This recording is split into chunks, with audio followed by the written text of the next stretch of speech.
શું લાગે છે? રેસ્ટોરન્ટ કે કિચન બતાવું છું? ના ના ભાઈ, આ તો અમારી હોટલમાં સવારનો બ્રેકફાસ્ટ છે. હવે બ્રેકફાસ્ટ પૂરો કરી અમે નીકળીશું દમણની બાકીની જગ્યાઓ જોવા માટે. આજે અમે સૌથી પહેલા જઈશું જંપોર બીચ, જે પણ વાપીથી લગભગ 18 થી 20 કિલોમીટરના અંતરે આવેલો છે. આ બીચની ખાસિયત એ છે કે ત્યાં તમે અલગ અલગ એક્ટિવિટી કરી શકો છો. તો ચાલો પહોંચીએ જંપોર બીચ.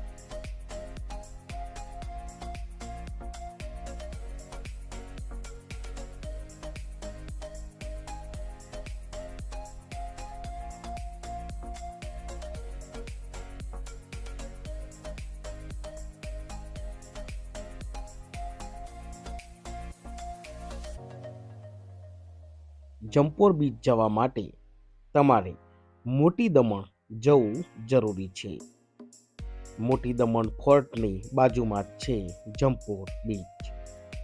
ફોર્ટની મેઇન એન્ટ્રન્સની બહાર આ એક ટેન્ક મૂકેલી છે. ત્યાં પ્રવાસીઓ લગભગ ફોટો પડાવતા જ હોય છે. તેની બરાબર ડાબી બાજુ વળી જાઓ અને દિવાલે જશો તો તમે પહોંચી જશો જંપોર બીચ. અને હા, ત્યાં જ સામે આવેલું છે લાઇટ હાઉસ પણ.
સામે જે તમે જોઈ રહ્યા છો તે છે લાઇટ હાઉસ. લાઇટ હાઉસની બરાબર બાજુમાં જ બહુ જ મોટું વિશાળ પાર્કિંગ છે. ત્યાં તમે કોઈ પણ ચાર્જ આપ્યા વગર તમારી કાર પાર્ક કરી શકો છો. એક વસ્તુ યાદ રાખજો, પાર્ક કરવા માટે અહીંયા તમને વિશાળ જગ્યા તો છે, પણ કાર પાર્ક કરવી વ્યવસ્થિત, કારણ કે અહીંયા પોલીસ વારંવાર આંટા મારતી હોય છે. અને જ્યારે પણ પબ્લિકનો ઘસારો વધારો હોય ત્યારે આ રસ્તાઓને વન વે પણ કરી દે છે.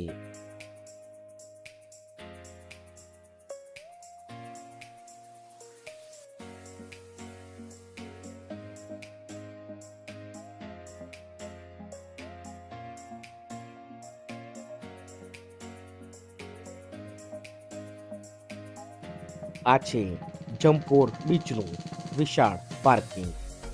તમે અહીંયા કાર મૂક્યા બાદ અહીંયા આજુબાજુની 4 થી 5 જગ્યાઓ તમે ચાલતા જ જઈ શકો છો, જેમ કે Jampore beach, light house, fort, pergola garden, church અને કલરફુલ સ્ટ્રીટ. તો ચાલો આપણે જઈએ જંપોર બીચની અંદર. દેવકા બીચ અને જંપોર બીચની રેતમાં થોડો ફરક છે. અહીંની રેતી તમને લાઇટ બ્રાઉન કલરની લાગશે, જે દેવકા બીચમાં કાળા કલરની છે.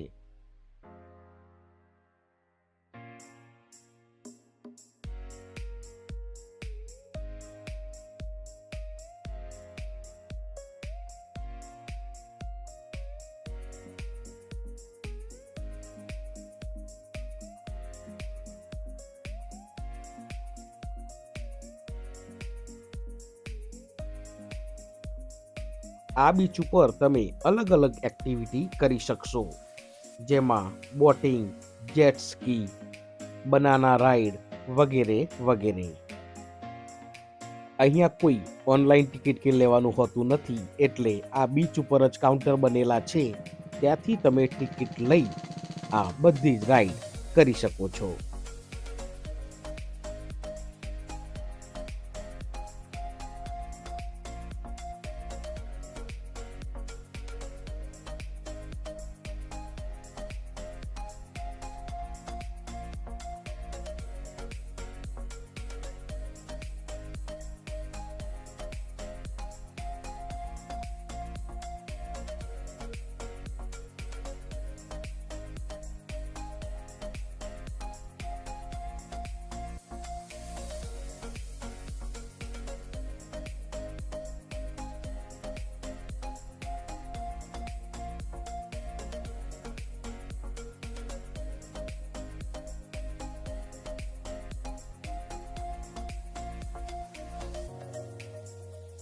જમ્પોર બીચ ઉપર લગભગ અડધોથી પોણો કલાક વિતાવ્યા બાદ અમે નીકળી ગયા છીએ ફોર્ટની અંદર જવા માટે.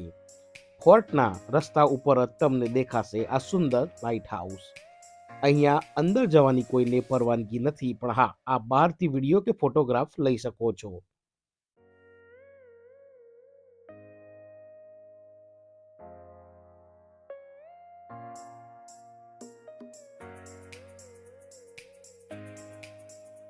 આ છે દમણગંગા નદી, જે ફોર્ટની બરાબર સામે આવેલી છે અને અહીંયાથી તે દરિયામાં ભળી જાય છે.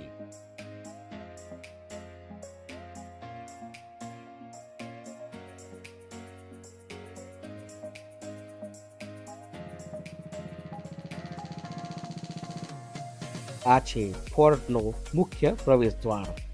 અહીંયા ટોટલ 2 પ્રવેશદ્વાર છે. અંદર જતા તમને અલગ અલગ બિલ્ડિંગો દેખાશે, પરંતુ અહીંયા હવે મોટા ભાગે સરકારી ઓફિસો અને ગાર્ડન બનેલા છે. આ છે એક નાનું પેરાગોલા ગાર્ડન.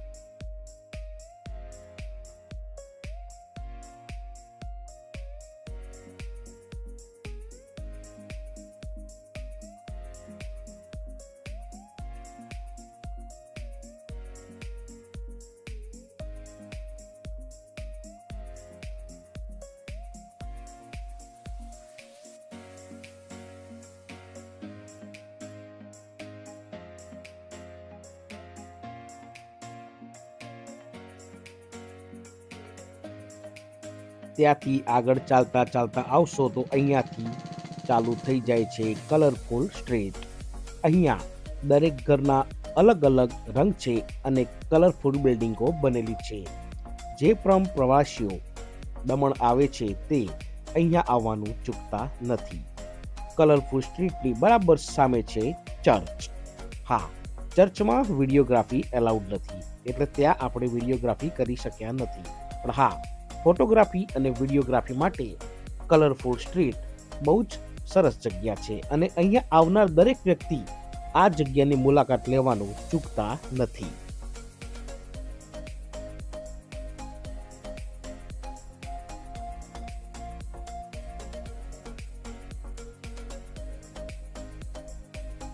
આ છે ફોર્ટનો બીજો પ્રવેશદ્વાર.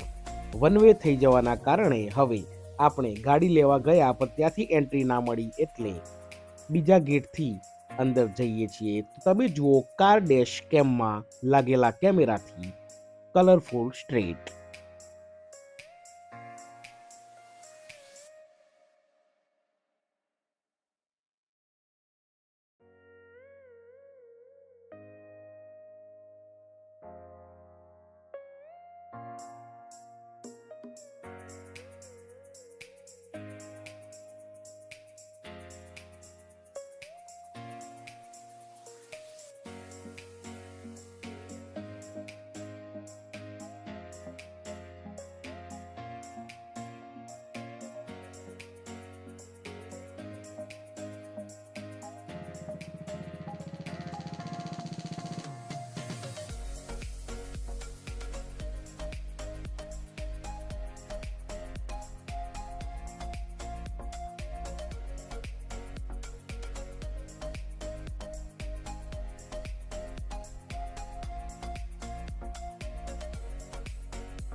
હવે આપણે ફરીથી નીકળી ગયા છીએ નાની દમણ જવા માટે, જ્યાં છે દેવકા બીચ.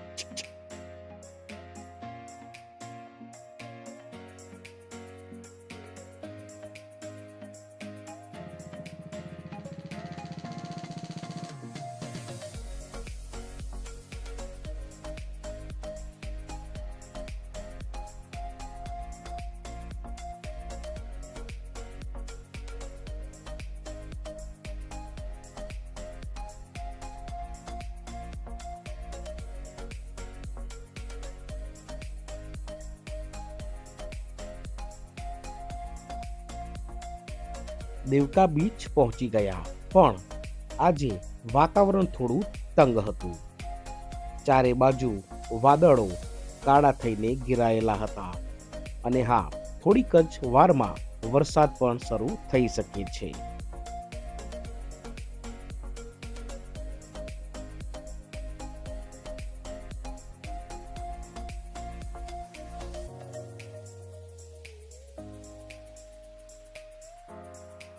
વરસાદ શરૂ થઈ રહ્યો છે, એટલે હવે રેકોર્ડિંગ કરીશું બંધ. લગભગ અડધો કલાક વરસાદ પડ્યા બાદ હવે અમે ગાડી લઈને નીકળ્યા છીએ દેવકા બીચના બીજા છેડે જવા માટે.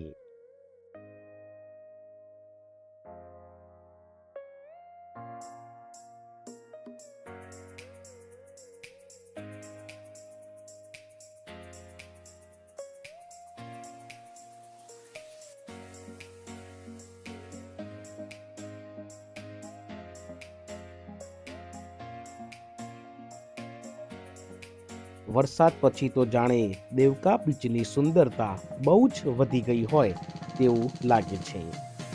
હાલ દરિયો થોડો અંદરની બાજુ છે, માટે અહીંયા તમે પથ્થરો પણ જોઈ શકો છો.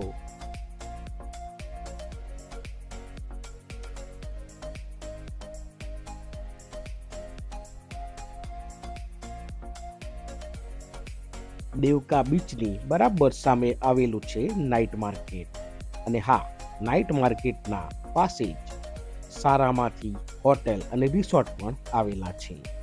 અહીંયાથી અમે કપડાની ખરીદી કરી હતી. હા, ભાવ થોડો વધારે લાગ્યો, પણ જગ્યા પ્રમાણે જોઈએ તો ઠીક જ છે.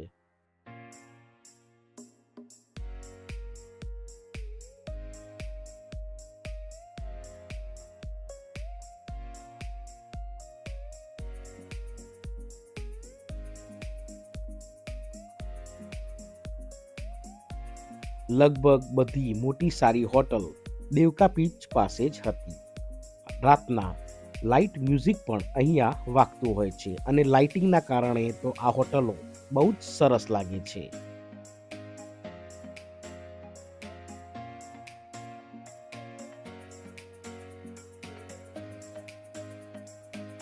મોટી દમણની બધી જ જગ્યાઓ અને નાની દમણ, દેવકા બીચ અને રાતનું માર્કેટ જોયા બાદ હવે અમે નીકળી ગયા છીએ પરત અમારી હોટલે.